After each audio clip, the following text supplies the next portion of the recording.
உன்னுடைய பயணம், உன்னுடைய டிராவல், உன்னையும் உன்னுடைய வேலையையும் எவ்வளோ எளிமையா எவ்வளோ யதார்த்தம் பண்ணிக்கிறியோ அவ்வளோ நல்ல விஷயத்த நீ பார்ப்பன்னு அர்த்தம். எவ்வளோ கடுமையான சவாலை நீ ஏற்படுத்திக்கிட்டன்னா அது உன் வேலைக்கு தான் சவாலா மாறும். அப்போ உன் வேலையை நீ சவாலா செய்ய போறியா? சவாலுங்கிறது என்ன? சவாலுங்கிற வார்த்தைக்கு மீனிங் என்னன்னா, நீங்களா தான் சவாலை ஏற்படுத்திக்கிறீங்க. சவாலுங்கிறது ஒண்ணு இல்லை.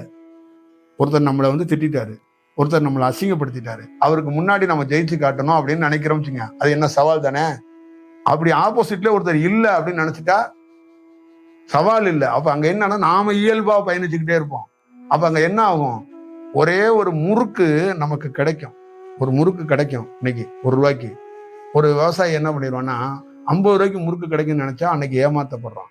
அப்ப அவன் இயல்பா சவால் இல்லாம இருந்தா அந்த ₹1 முறுக்கு அவனுக்கு அதிர்ஷ்டமாகவும் மகிழ்ச்சியாகவும் அதிசயமாகவும் தெரியும். அப்ப எல்லாத்துக்குள்ளேயும் இதுதான்.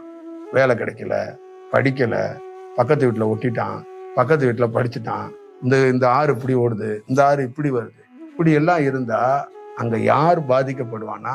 நீ தான் பாதிக்கப்படுவ, நீ தான் துன்பப்படுவ, நீ தான் துயரப்படுவ. அது உனக்கு தேவையில்லையே. நீ இந்த உலகத்துல வந்தது எதுக்குன்னா, ஒரு வேற மாதிரி நீ வச்சு ஒண்ணுமே தேவையில்லைங்க.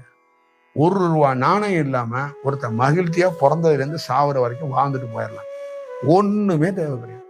சத்தியமா சொல்றேன், ₹1 கூட தேவை கிடையாது. கமிட்மெண்ட்னு நீ ஒண்ணு இருந்தனா அங்க ஒண்ணு தேவைப்படும். கமிட்மெண்ட்னே உனக்கு